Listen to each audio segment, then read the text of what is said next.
Firstly, I really like to share with the people around us also how we got to meet each other. Yep. About 2 years ago, young business professionals gathering. You were the speaker there as well. Since then, you somehow got me affected there in my heart. And I did notice every time when I mentioned your name to people since then, about 2 years ago, how the people that worked in your organizations, every time, I've never came across anybody that has affected so many people in such a positive way. And I work with a lot of leaders out there. So just one of the things that I somehow noticed is I just asked people, well, why do you really like Rob as much and working for him and in his organization? And they said, for example, I met him once in an elevator and he remembered my name 6 months later. 6 months later. I had the same experience with you because we saw each other at the CEO sleep out a year after we met. Yep. And things like that, little things. What are some of the other little things that... It is a skill. I mean, remembering people's names, if you can practice that and perfect it, it's very powerful, because when someone comes up to me and says, "G'day, Rob," without having to look at that, you feel a bit special, don't you? Remember, it's all about making people feel special. That's what it's about. You talk about in the lifts. You know, I talk about one of my right-hand man in the bank who's no longer there. He was a grumpy bastard too. And he was expected to be called Mr. and he had very little interpersonal skill. But by the time, you know, after he'd worked with me for several years, I saw him exhibiting leadership that I thought was more effective.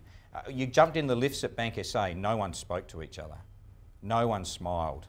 I mean, remember I said right up front, be real. You gotta let people know you're real. We got flaws, you know, but talk to people. How you going? I do that in the lift all the time. And but you ask them, what are you doing? What are you working on? How are you today? And you know, I walk in the lifts today and everyone's talking to each other. I won't lay claim to that being through me, but that's a much better environment in which to work. You know, the enthusiasm and passion, you think about the people you like being around. Think of the people you don't like being around. Those negative, half-glass, empty people, the ones whinging and complaining all the time. I mean, I got to get up and walk away, I get frustrated. It doesn't mean you have to be happy all the time, but you know what I mean? And everyone's nodding at all of these things, but try doing them all the time, consistently, and you become effective at it. You know, you've got to have energy, you've got to have passion, you've got to be enthusiastic. It's what sets you apart from the rest. As I said, you know, I'm chairman of a law firm and an accounting firm and a bank and a footy team, and they're all different cultures. And hopefully I can get them all sort of aligned, and so I've got some work to do. Well, you're doing already a great job there in my book. Just speaking a little bit more about culture, and you mentioned like how you really touch different sort of industries and organizations, whether they're for profit or not for profit. What do you reckon that business owners, because there's quite a few of them around right now, what do you reckon we can learn from the sports in terms of culture and that actually can really impact on a business level? Easy. In a footy team, I'm so amazed. A couple of things. A, the level of detail around planning for each and every game. It's 2 days. The level of detail would amaze you. I'm embarrassed when I go back to running a multi-billion-dollar bank and we skim over stuff, big decisions. These detail, that planning. But I tell you, culture-wise, it is team first all the time, and not letting your teammate down and playing your role. So everyone knows their role, and everyone, it's drilled into them to play your role, and it's all about not letting your teammate down. And the game plan we played today under a Sando versus a Craigie was back your teammate. And the teammates, the personnel didn't change a lot over summer, but there was confidence, there's more belief, a little change, but they don't want to let each other down. And you saw that. We got headed 6 or 7 times this year, sometimes by 5 or 6 goals, and found a way to win. And it's cultural. It's not necessarily greater skill, faster running, stronger bodies. It's culture and it's confidence, and they don't want to let each other down. They feel really hurt about Kurt leaving. And I don't begrudge someone leaving for more money. I don't begrudge someone leaving to go home. I don't begrudge that at all. None of us actually do. Just there's some things you don't know about that hurts them.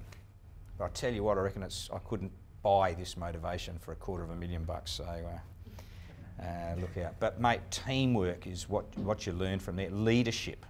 Every one of them are leaders, playing their roles. Every one of us can have different roles, and they know theirs. I'm a football supporter, obviously, and watch the game. I watch it through a different set of eyes today because I know the role players are playing, and you see that getting played out in Best and Fairest. How did he finish 8th? You know he played his role to you. Culture's important. People talk about it. I'm not sure everyone that talks about it truly understands it. The power of it. If you've got engaged people working for you, you've got a reasonable product and value proposition, I tell you that the money will look after itself. The engagement of people, spend your day working on it. Gail and I, our day is spent with people because that's the best use of our time.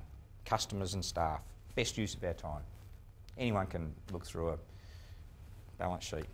Not anybody, not anybody. Very skilled people needed, but not everybody can do what, say, Gail does, as an example. I'm really inspired here again. You have that perfect impact all the time, Rob. I just wonder, because you really insist on this engagement, motivation, instilling the purpose and passion in people, communicating that vision and so on, how much time do you actually spend predominantly on people, really, and building them? It is where I spend most of my day, because I know how important it is.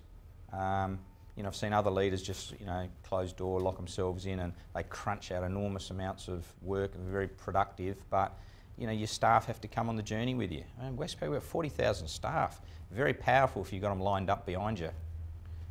It's a big anchor if they're not. Big anchor. And I've been in good and I've been in bad, and I know what I want to be in. You all know what I'm talking about. And, we worked on cynicism. Nothing worse than looking into an audience of staff, as an example, and just seeing, when I'm trying to be inspiring and inspire them to, do things, take another step up, and you just know that's one bloke looking at you. I'm trying not to look at people. There's one person looking at you, and they're just going, "You dickhead," I know exactly what you're saying. You're shaking. You just know they're not with you, and that's when you need to confront. And in my first 90 days at Bank SA, I made 64 or 68 people redundant, because in 90 days I worked out those that were on the journey and those that weren't. I promise you, in the following 9 years, I did not make one person redundant. And there was an expectation, there was a culture in Bank SA. It was a bit public servicey, not that there's anything wrong with that, but there was an expectation that once you got towards the end, you sort of plateaued out, you did your sort of 6 hours work a day, and you'd get made redundant. And that would be your retirement bonus sort of thing. Nah, changed that culture very quickly, and didn't make one until I left Bank SA. What was the question? But you spend all your time on people, and pick your people leaders. Your best salesperson doesn't always make the best sales manager, but you've got to, you talk them through expectations. Pay people differently. Structure contracts differently. We all get constrained, don't we? Especially when we're working in big organisations with perfect models and perfect formulas, and just work around it. I think policy's a guideline. Directors hate me saying that. I didn't really say that. But one size fits all kills big businesses. So try and tailor it to individuals. Show that you care. Have the handshake agreements with people. If they trust you, you work. Gail tells a great story. I never had a contract for 6 months when I worked with her. It was trust.